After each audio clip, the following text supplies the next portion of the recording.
I call the member for Callide. Thank you, Mr Speaker. What powers Queensland and what keeps Queensland moving forward? Well, if you're looking for the answer, then look no further than Callide. After all, Callide is the true powerhouse of Queensland, and I'm lucky enough to call it home. It is a large and diverse electorate. It covers almost 75,000 square kilometres, which for context is bigger than the state of Tasmania and bigger than 79 countries. There are close to 15,000 kilometres of roads in Callide, which is about the same as a full lap of Australia. It intersects 8 river catchments, including those of the Fitzroy, Burnett and Condamine-Ballon rivers. There are 2 major coal-fired power stations, 7 major coal mines, 5 major dams, several hard rock mines and numerous quarries. We also have 60 schools, which provides a challenge should I attempt to attend even one P&C meeting at each school in a year. We have many towns dispersed throughout the electorate that all have their own economies, their own issues and their own qualities that make them both terrific and unique. They have one thing in common, and that's the fact that they're all built on agriculture, forestry, mining and heavy industry. You could say that primary industry is Callide's bread and butter. If you take this away, there's not a whole lot left. I was born and raised on my family farm north of Brigalow, not too far from Chinchilla. And yes, I do mean to say I was born there. My school holidays were spent working for local melon growers. I went to Queensland's University of Technology here in Brisbane and studied a Bachelor of Science majoring in Earth Science. I've worked in the oil fields of Canada and the coal fields of the Bowen Basin and Hunter Valleys. When I lived overseas, many asked me if I was going to stay. I would have loved to, but at the end of the day, the Darling Downs and Queensland was always home. The Australian bush is something special. It calls you. It fills a place in your soul that simply cannot be described. Whether it's the Darling Downs, the hills of the North Burnett, or the distant horizons in the Channel Country, this vast land of droughts and flooding rains speaks to you. The connection to this country is real for anyone who wishes to take a moment to appreciate its beauty. When I lived here in the Big Smoke, I'd start to go mad if I wasn't able to get away briefly every couple of months. I'd head bush to clear my head and reset, so I could come back and focus on the task at hand. If any of you ever find the concrete jungle a little overwhelming, I offer you an invite to come to Callide and clear your own head. Mr Speaker, I count my blessings for the fact that I grew up in a household with a loving family. I had a full stomach, a warm bed and a roof over my head. I had siblings who kept me on my toes, and for the most part, we got on. We didn't have as many gadgets and gizmos as some kids who grew up in the early 2000s, much to my dismay at the time. But in reality, as much as I thought I needed them, want was about as close to need as it got. Mum and Dad always lived within their means. They were frugal and worked hard to manage their budget. This served us well and got my family to where they are today. Mum is also a great cook and can turn basic ingredients into a terrific meal by anyone's standards. Growing up, I was taught the basics of hard work and how far you can go in a world where you're rewarded for your effort. I was taught that life wasn't going to be given to me on a platter. If I wanted to make something of myself, I had to work for it. All of this has got me to where I am today. I do not put my hand up for a task and not give it my all. A job worth doing is a job done well. Mr Speaker, there are many things I question in this world, and many things I believe we are far from getting right. We tell a generation of kids that they will never succeed in life because of men who came before them. We instill intergenerational hatred towards all things that made our country what it is today. We should instead focus on the opportunities that this great nation presents. You can achieve anything that's on par with how hard you're willing to work. People scream down stereotypes, and yet those same very people are some of the most prejudiced of all. Two people can say the exact same sentence with the exact same intent. One of those people may be cheered on by their fellow associates, while the other is screamed down as a raging bigot. The truth in words and their intent are no longer what makes or breaks someone in the modern day, but the perception of their political persuasions, and whether they might come from a position of perceived privilege, regardless of how hard they worked to get themselves there. It's something that's well and truly been on my mind as a new Member of Parliament and public life. A significant portion of society has already written me off as no good, thanks to who I am and where I come from, and thanks to me being a proud member of the LNP. I just hope that in the years to come, I can be one of many who help show a modern society that the intent of what someone says is more important than how another individual chooses to interpret it. A functioning society is not one where we're at each other's throats. It's one where we can have a respectful conversation and talk about all options and solutions, and not just those decided by a core group of the elite. It's one where we can talk about facts without the need to tiptoe around important points that are the fundamental cause of the whole problem. We love saying, I take advice from the experts, but then we pick and choose not only what experts we listen to, but also the statements, facts and figures from those very same cherry-picked experts. When I was at university, my lecturers drilled into me the basic principles of good science. One day in class, I gave a presentation, and to reach my hypothesis, I relied upon what was very much an accepted geological theory at the time. My lecturer asked me at the end, and what makes you think the geological community has the first theory correct? His point was that if scientists always assumed that the person who walked before them was right, then we'd be living in a world where science is nothing but a sham and the Earth is still flat. Question and be questioned. Don't be insulted by the fact that someone is sceptical of your theory, for they themselves are only living up to the fundamentals of good science by testing every angle. Mr. Speaker, data and science can be used and manipulated to show many various points of view. When those opposite were running around trying to justify their draconian vegetation management legislation, they were relying on data from the statewide land cover and tree study, suggesting that tree clearing in Queensland was at an all-time high. What they failed to mention was that very same report indicated that total tree cover had increased across the state for years on end.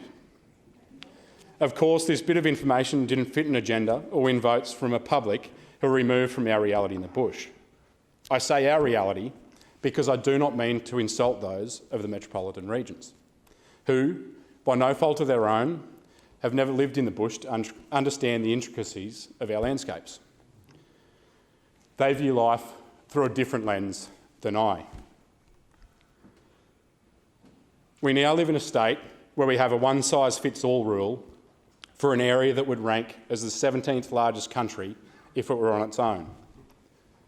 Queensland has 13 bioregions, all with unique soils, vegetation, ecosystems and waterways. I ask, do you treat your tomatoes and your roses the same way you treat your lawn? Well, this is what the Queensland Government and these laws are enforcing upon rural Australia. Our state forests were once well managed by volunteer fire crews, recreational pest controllers and private grader operators. These men and women just so happen to work at the many local sawmills. Over time, we've regulated our logging industry to a shadow of its former self. In doing so, we've lost not only our royalties from a valuable and renewable resource, but we've added a cost to the taxpayer. The state now pays to do a job that was not only once done for us, but funneled money into our coffers at the same time. Mr Speaker, just this week it has been reported that Monash University in Melbourne is not letting students graduate unless they undertake mandatory cultural training modules. I am sure a number of people may be cheering at such prospect, given the modules are promoting nothing other than sheer wokeism. But to those of you who are cheering at such an insult to our education system, firstly, remember what these students signed up for, and remember what they are paying for when they go to university. Secondly, consider the precedent this sets and the ramifications into the future. Heaven forbid if someone else took this idea and wanted to teach the principles of biology and the realities of Mother Nature.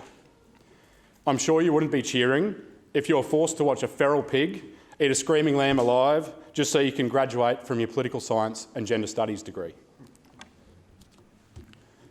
Forcing something down someone's throat does not make them listen and learn. If what you are promoting is really so righteous, then force would not be necessary.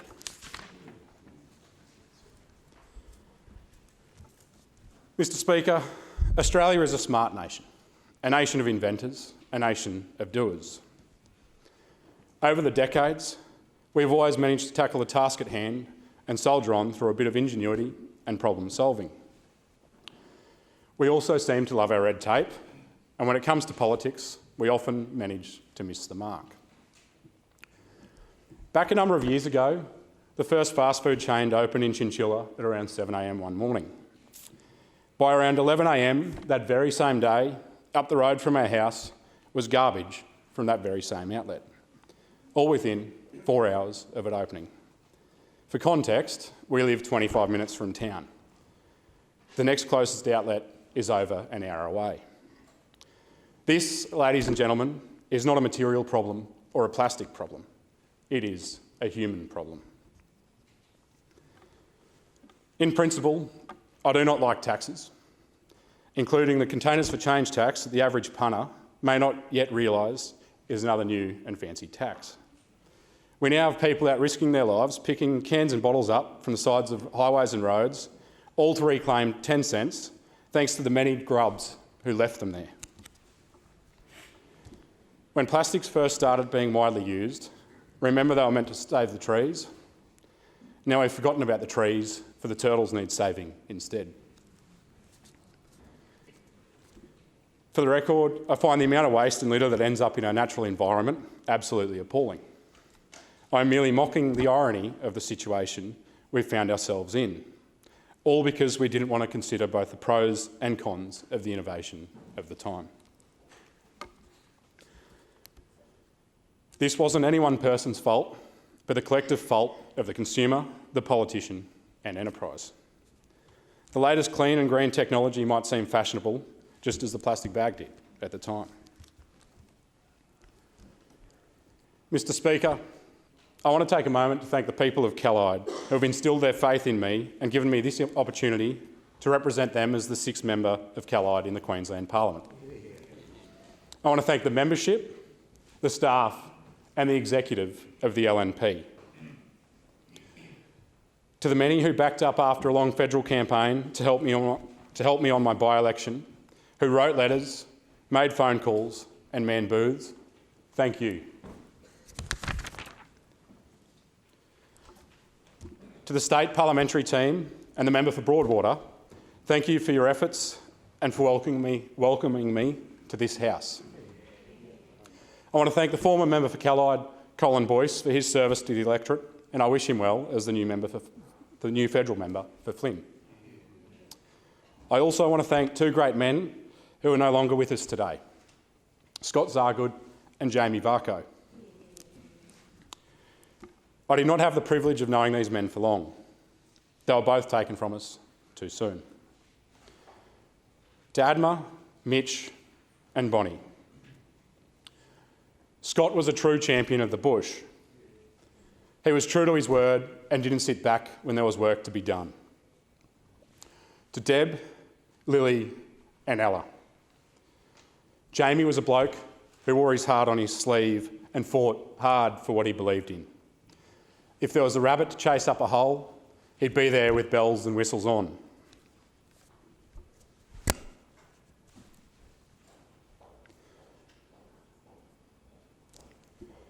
Without these two men and their influence on my life in the short time I knew them, I doubt I'd be standing here today.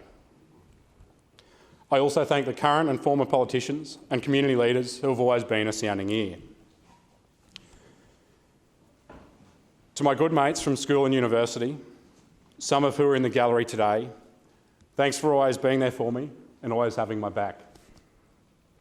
To everyone else who has been an influence on my life and helped me along the way, I thank you.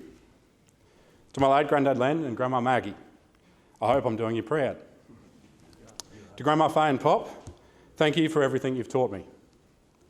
To my siblings, for offering me their fashion advice and for putting me in my place every once in a while, I thank you. To Mum and Dad, thank you for everything you've done for me over my life so far and for all the sacrifices you've made to get me here today.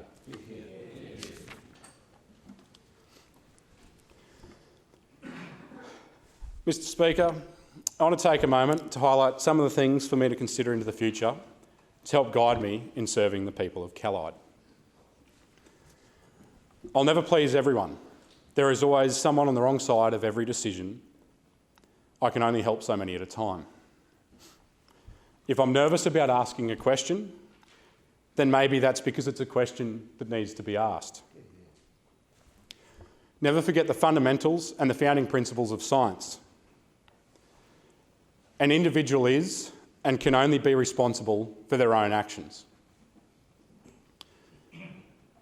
Governments should foster independence and personal freedoms. Dependence does not serve anyone well. If I have not stopped for a moment to consider if I may be wrong, then I have not yet earned the right to be right. Most importantly, never take myself too seriously. A big head doesn't serve anyone well. You heard that? To those in positions of power who think they know what's best for my community, I offer them some warning. Do not ever turn up and pretend you care about my electorate and my people if your very next breath is about shutting down our towns. Do not claim that there will be alternate jobs for them into the future unless they are real and exist today.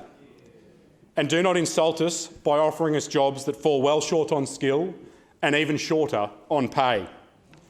I will not accept a raw deal for my electorate. Remember the wealth that my community has created for you and your own backyard. Remember the taxation, the royalties that built your schools, your roads and your hospital. Do not think you can take us for granted, for there is only so much we'll take. My community is a proud one, and we've earned that right through blood, sweat, tears and sheer hard work. Do not think you can take that away from us. Do not treat my community with disdain, for they grow the cotton on your back, they grow the food on your plate, and they produce the energy, both through renewables and fossil fuels, that keep your lights on. For this, we do not need thanks. We simply want you to consider this before you skin us for everything we've got. If you fail to keep this in mind, you've made an enemy of me and my people. If you think you can take my community for fools, then more fool you. I'm not naive enough to think that I've signed up for an easy task.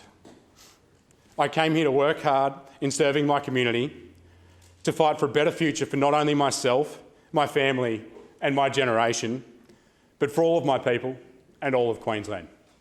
Thank you. Authorised L follow LNP Brisbane.